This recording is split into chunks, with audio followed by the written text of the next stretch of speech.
எல்லாரும் எப்படி இருக்கீங்க? நல்லா இருக்கீங்களா? Welcome back to Guhan Manju vlog. நான் உங்கள் மஞ்சு. ஃப்ரெண்ட்ஸ், நம்ம சேனலை நீங்க சப்ஸ்கிரைப் பண்ணுங்க, அப்படியே பக்கத்துல இருக்க பெல் ஐகானை கிளிக் பண்ணுங்க. வாங்க வீடியோக்குள்ள போலாம். ஃப்ரெண்ட்ஸ், இன்னைக்கு நம்ம ரோட்டுக்கடை ஸ்டைலில் அது சூப்பரான டேஸ்ட்ல காளான் மசாலாங்க எப்படி செய்யலாம் பார்க்கலாங்க. ஸ்கிப் பண்ணாம பாருங்க. ஃப்ரெண்ட்ஸ், நம்ம இப்போ ஸ்கூல் விட்டு வர நம்ம பிள்ளைங்களை டக்குன்னு சந்தோஷப்படுத்துகிற மாதிரி ஒரு ரெசிபி பார்க்க போகிறாங்க. அது என்னென்னு பார்க்கலாம். அதுக்கு இப்போ செய்யறதுக்காக நான் ஃபஸ்ட்டு ஒரு மிக்ஸி ஜார் எடுத்துருக்கேங்க. இதில் இப்போ கொஞ்சமாக இஞ்சி சேர்த்துக்கலாங்க. இஞ்சி எந்த அளவுக்கு எடுத்துருக்கோமோ அதே அளவுக்கு வெள்ளை போடுங்க. ஒரே ஒரு பச்சை மிளகாவை 3 பீஸாக கட் பண்ணியிருக்கேன். இப்போ தான் உள்ள சேர்த்துக்கலாங்க. இப்போ இதை நல்லா அரைச்சி எடுத்துக்கலாங்க. உங்களுக்கு அரைப்படலைன்னா கொஞ்சமாக தண்ணி சேர்த்து நல்லா ஃபைன் பேஸ்ட்டாக அரைச்சி எடுத்துக்கோங்க. பார்த்தீங்கன்னா நான் இந்த அளவுக்கு அரைச்சி எடுத்துட்டேங்க. உங்களுக்கு நல்லா அரைப்பட்டை வரலைன்னா நீங்கள் கண்டிப்பாக கொஞ்சமாக தண்ணி சேர்த்து அரைச்சிக்கலாங்க. அடுத்ததாக முட்டைக்கோசுங்க, இந்த அளவுக்கு நல்லா பொடிசாக கட் பண்ணி எடுத்துட்டேங்க. இப்போ நம்ம எடுத்துருந்த முட்டைக்கோசு கூட இந்த ஸ்பூனால் ஒரு 3 ஸ்பூன் போல் மைதா மாவுங்க,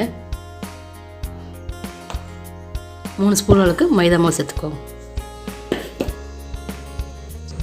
அடுத்ததாக சோள மாவுங்க, 3 ஸ்பூன் மைதா மாவு சேர்த்துருக்குறோம். அதனால் அதுக்கு டபுள் மடங்கு 6 ஸ்பூன் அளவுக்கு சோள மாவுல சேர்த்துக்கோங்க. இப்போ நான் 6 ஸ்பூன் சேர்த்துட்டேங்க. அடுத்தது அதில் நம்ம அரைச்செடுத்த இஞ்சி பூண்டு பச்சை மிளகாய் பேஸ்ட்டுங்க 1 ஸ்பூன் அளவுக்கு சேர்த்துக்கலாம். ஒரு 3/4 ஸ்பூன் கறி மசாலா தூளுங்க. அடுத்ததாக 1 ஸ்பூன் மல்லித்தூள், கொஞ்சமாக ஃபுட் கலர் சேர்த்துக்கலாங்க. ஃபுட் கலர் சேர்க்குறது நம்ம குழந்தைகளுக்கு நல்லதில்லை. ஆனால் நம்ம ஒரிஜினல் ரோட்டுக்கடை காளான் மசாலா செய்ய போகிறோம். அதுக்கு கண்டிப்பாக நீங்கள் ஃபுட் கலர் சேர்த்தா தான் ஒரிஜினல் டேஸ்ட் கிடைக்குங்க. அடுத்ததாக 1 ஸ்பூன் அளவுக்கு சிக்கன் மசாலாங்க. சிக்கன் மசாலா இல்லைன்னா நீங்கள் மட்டன் மசாலா சேர்த்துக்கோங்க. இப்போ இந்த முட்டைக்கோசுக்கு தேவையான அளவு உப்புங்க. இதெல்லாம் கொஞ்சமாக தண்ணி சேர்த்து நல்லா ஒன்று சேர்ந்து வர அளவுக்கு நம்ம மிக்ஸ் பண்ணி எடுத்துக்கலாங்க. இப்போ பார்த்தீங்கன்னா எல்லாம் ஒன்று சேர்ந்து வர அளவுக்கு நல்லா மிக்ஸ் பண்ணிட்டேங்க. இந்த பதத்துக்கு இருந்தால் கரெக்டாக இருக்குங்க. நம்ம ஆயிலில் எடுத்து சேர்க்கும் போது நமக்கு கரெக்டாக இருக்கும். தண்ணி அதிகமாக சேர்த்துடாமல் கரெக்டாக இந்த பதத்துக்கு நம்ம ஆயிலில் எடுத்து சேர்க்குற அளவுக்கு நம்ம மிக்ஸ் பண்ணி எடுத்துக்கலாங்க.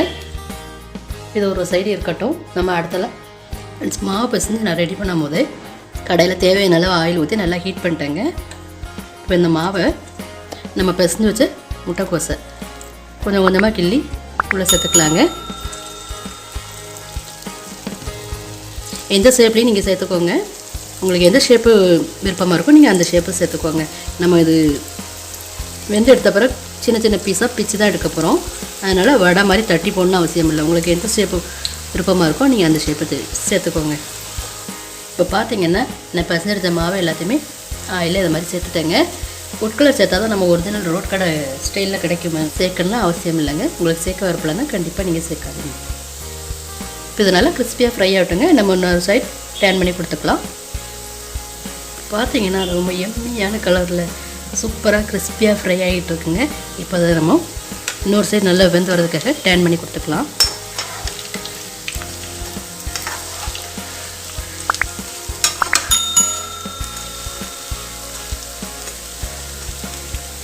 இப்போ டேன் பண்ணிட்டேங்க. இன்னொரு சைடு நல்லா வெந்து வரட்டும். எனக்கா ஒரு நாள் கலர் பொடி சேர்த்து நம்ம குழந்தைங்களுக்கு செஞ்சு கொடுக்குறது தப்பு இல்லைன்னு நான் நினைக்கிறேன். நீங்கள் என்ன நினைக்கிறீங்க? இந்த மாதிரி அடிக்கடி நீங்கள் கலந்து கொடுத்துட்டே இருங்க. அப்போ தான் நமக்கு ஈவனாக வெந்து வருங்க. ஈவனாக ரொம்ப கிறிஸ்பியாக சூப்பராக நமக்கு வெந்து வருங்க. இதில் சிலவங்க காளான் சேர்ப்பாங்கங்க. ஆனால் ஒரிஜினல் ரோட்டுக்கடையில் காளான் சேர்க்க மாட்டாங்க. முட்டைக்கோசு வச்சு தான் செய்வாங்க. நம்மளும் அதே மாதிரி செஞ்சு பார்க்கலாம். அவ்வளோதாங்க, கிறிஸ்பியாக ஃப்ரை ஆகி வந்துருச்சு.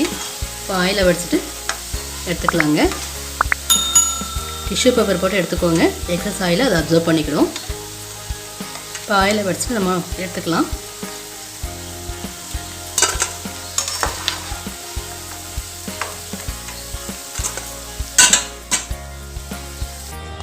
ஃப்ரெண்ட்ஸ் இப்போ பார்த்தீங்கன்னா நான் பொரிச்சு எடுத்து எல்லாமே பிளேட்டுக்கு மாற்றிட்டு அதை நல்லா ஆறட்டுங்க. ஆறினதுக்கப்புறம் உங்களால் எந்த அளவுக்கு முடியுமோ அந்த அளவுக்கு நீங்கள் சின்ன சின்ன பீஸாக கட் பண்ணி எடுத்துக்கோங்க.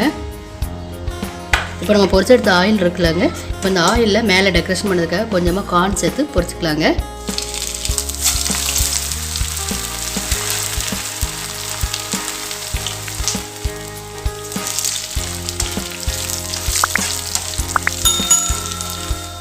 அவ்வளோதாங்க, எல்லாம் கிறிஸ்பி பொரிஞ்சிச்சு. இப்போ இதை ஆயிலை தனியாக வடித்து எடுத்துக்கலாங்க.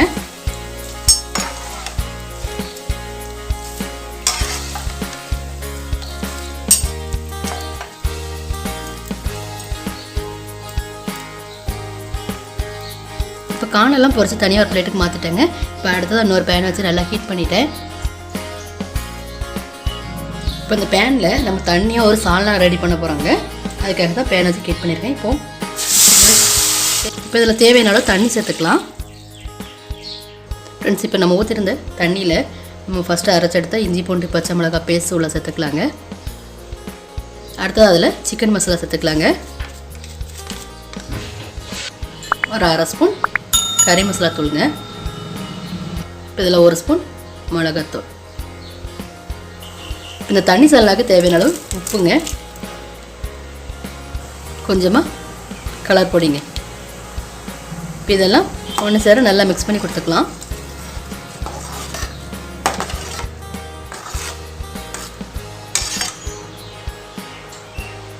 இப்போ இது நல்லா கொதிக்கட்டும். ஃப்ரெண்ட்ஸ் இது இப்போ நல்லா கொதிச்சிக்கிட்டு இருக்கு.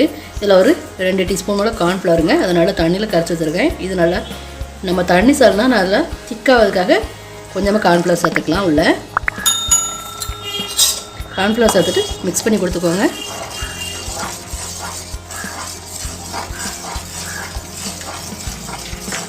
டக்குன்னு கட்டி பிடிச்சிருங்க. கார்ன்ஃப்ளவர் சேர்த்துட்டு நீங்கள் இதை நல்லா மிக்ஸ் பண்ணி கொடுத்துக்கோங்க.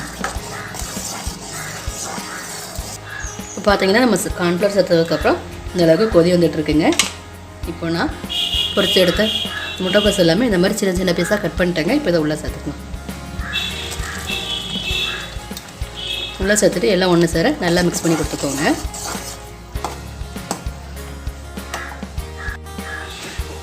உள்ளே சேர்த்ததுக்கப்புறம் கரண்டி வச்சு இந்த மாதிரி நசுக்கி கொடுங்க.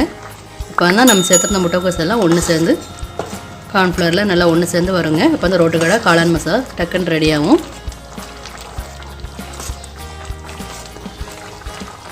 இப்போ பார்த்தீங்கன்னா நம்ம பொரிச்சு எடுத்த முட்டைக்கோஸை உள்ளே சேர்த்ததுக்கப்புறம் இந்த அளவுக்கு நல்லா திக்காகி வந்துருச்சுங்க. பாருங்கள், இன்னும் லைட்டாக ஆறும்போது இன்னும் கொஞ்சம் லைட்டாக திக்காயிரும். இன்னும் ஆறும்போது இன்னும் கொஞ்சம் லைட்டாக திக்காயிருங்க. இந்த பக்கத்தில் நம்ம இறக்கிக்கலாம். இப்போ எம்மியான டேஸ்ட்டில் ரோட்டு கடை காளான் மசாலா ரெடி ஆகிடுச்சிங்க. இப்போ எம்மியான சூப்பரான டேஸ்ட்டில் ரோட்டு கடை காளான் மசாலா ரெடி ஆயிடுச்சுங்க. இப்போ பார்த்தீங்கன்னா காளான் மசாலா பிளேட்டில் ட்ரான்ஸ்ஃபர் பண்ணிட்டாங்க. இதில் இப்போ பொடியாக கட் பண்ண வெங்காயத்தை மேலே தூவிக்கலாம். வெங்காயம் நல்லா நிறைய பிடிக்கணும், இன்னும் கொஞ்சம் அதிகமாகவே சேர்த்துக்கோங்க. அடுத்ததாக நம்ம பொரிச்செடுத்த காணையும் மேலே சேர்த்துக்கலாங்க.